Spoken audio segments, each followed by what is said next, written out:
গাজায় ইসরায়েলি হামলা চলছে, কিন্তু মুসলিম বিশ্ব মোটামুটি একটু ডিসঅ্যাপয়েন্টেড। সৌদি আরব বা সংযুক্ত আরব আমিরাতের মতো দেশগুলো আসলে পর্যাপ্ত পরিমাণে ফিলিস্তিনের সহযোগিতায় এগিয়ে আসছে না।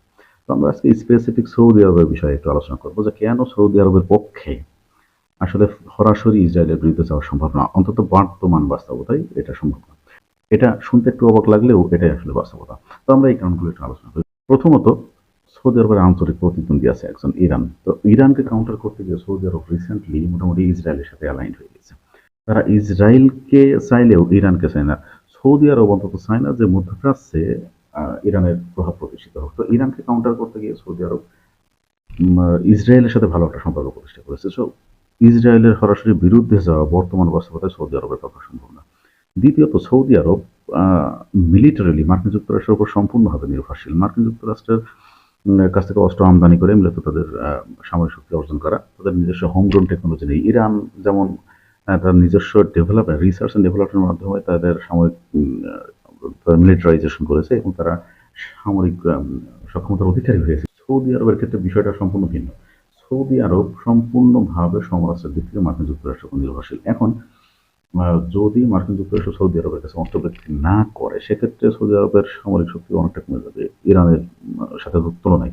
তো ভবিষ্যতে ইরান তাদের বিরুদ্ধে মাইলেজ পেয়ে যাবে, এটা একটা সৌদি আরবের চিন্তার বিষয়। তো ইরান যদি সৌদি আরব যদি মার্কিন মিত্র ইসরায়েলের সরাসরি বিরুদ্ধে চলে যায়, সেক্ষেত্রে মার্কিন অস্ত্র পাওয়ার নিশ্চয়তা কমে যাবে সৌদি আরবের জন্য।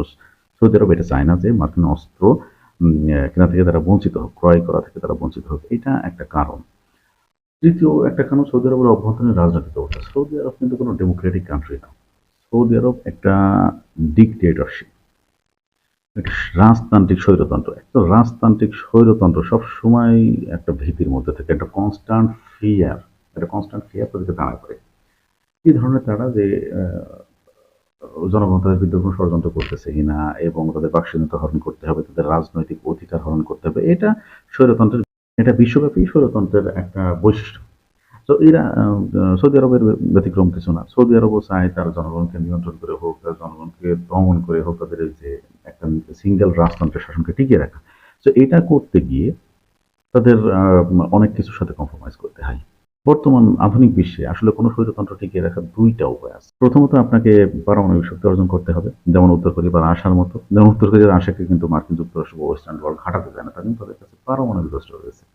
তাদেরকে বলে যে তারা স্বৈর শাসন পরিচালনা করতেছে, যেমন পুতিনকে সবাই স্বৈর শাসন বলে ওয়েস্টার্ন ওয়ার্ল্ডটা, কিন্তু তার বিরুদ্ধে কোনো ব্যবস্থা নিতে চায় না, কারণ সে তাদের কাছে পারমাণবিক অস্ত্র রয়েছে। যেমন কিম জং কিম জং উনের ব্যাপারে একই কথা বলা যায়। উত্তর কোরিয়ার যে শাসক, তাকে সবাই স্বৈর শাসক বলে, কিন্তু তার বিরুদ্ধে কোনো ব্যবস্থা নিতে অগ্রসর হয় না, কারণ তাদের কাছে পারমাণবিক অস্ত্র রয়েছে। কিন্তু সৌদি আরব বা সংযুক্ত আরব আমিরাতের ক্ষেত্রে বিষয়টা ভিন্ন। তাদের কাছে পারমাণবিক অস্ত্র নেই। সুতরাং তাদের স্বৈরশাসনকে টিকিয়ে রাখতে হলে পরাশক্তির সাথে চলতে হবে, অর্থাৎ পরাশক্তির সাথে অ্যালাইন্ড হতে হবে। সেই কারণে মার্কিন যুক্তরাষ্ট্র এবং অন্যান্য যে সমস্ত ওয়েস্টার্ন ওয়ার্ল্ড, তাদেরকে সোজা কথা তারা ঘুষ দিয়ে চলে যে আমরা তোমাকে এই পরিমাণ টাকা দিচ্ছি।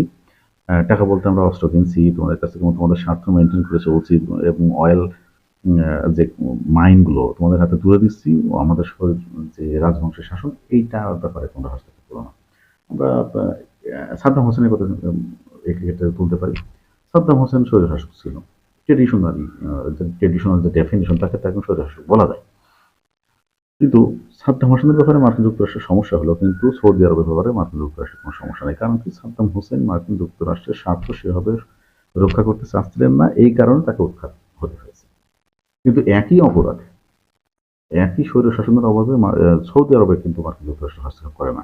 একই স্বৈরশাসনের অপরাধে সংযুক্ত আরব আমিরাতে কিন্তু মার্কিন যুক্তরাষ্ট্র হস্তক্ষেপ করে না।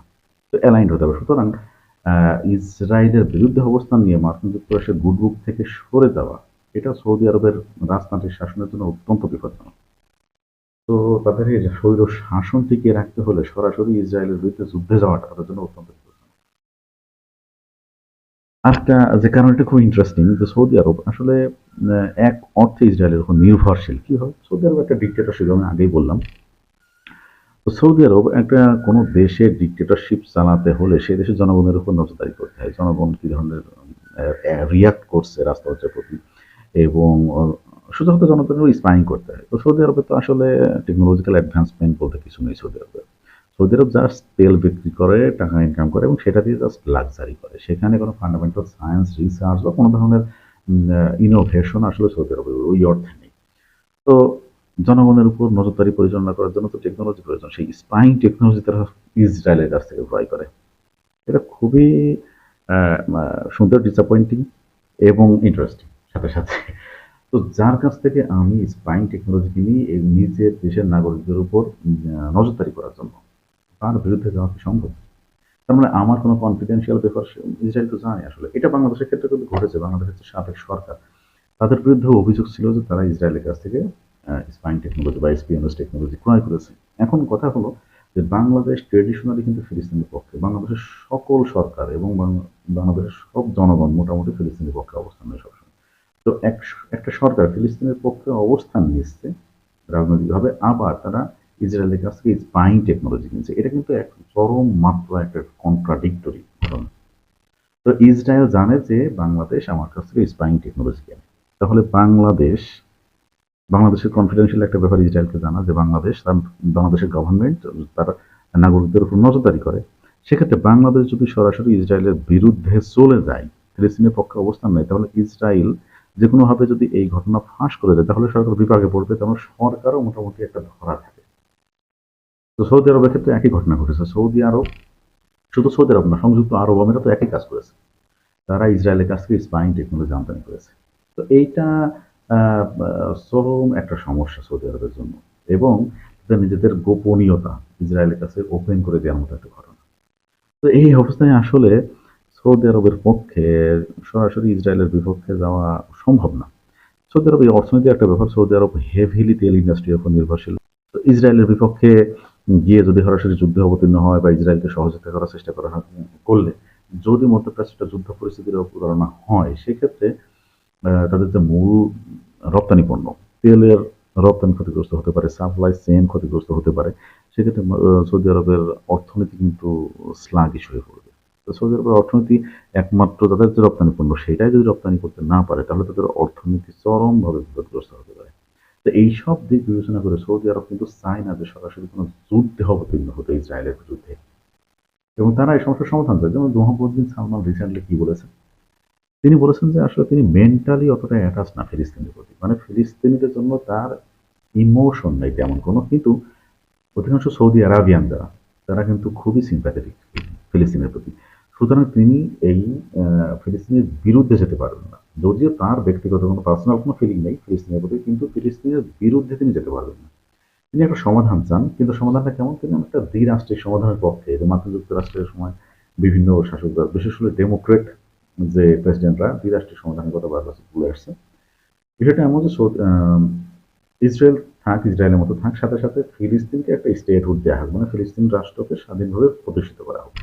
সৌদি আরবে আসলে এই ধরনের একটা সমাধানে যাওয়ার পক্ষপাতী, এবং তারা একটা টেবিলে একটা সমাধান চায়, কোনো যুদ্ধের মধ্য দিয়ে না বা স্বাধীনতার কোনো যুদ্ধের মধ্য দিয়ে নয়। তার মানে তারা মার্কিন যুক্তরাষ্ট্রকে অসন্তুষ্ট করতে চায় না, তারা ইসরায়েলকেও অসন্তুষ্ট করতে চায় না, কিন্তু তারা ইসরায়েল রাষ্ট্রের পাশাপাশি একটা ফিলিস্তিনকেও স্বাধীন রাষ্ট্র হিসেবে দেখতে চায় অভ্যন্তরীণ চাপের কারণে। সৌদি আরবের বর্তমান অবস্থান হলো এইটা। তো আমরা যে ঘটনাগুলো বললাম আসলে, তো সৌদি আরবের পক্ষে বর্তমানে সরাসরি ইসরায়েলের বিরুদ্ধে যাওয়া, এটা এখন বর্তমান বাস্তবতায় সম্ভব না। এটা হয়তো মুসলিম বিশ্ব দেশগুলোর জন্য বেশ ডিসঅ্যাপয়েন্টিং, কিন্তু বাস্তবতা এটাই।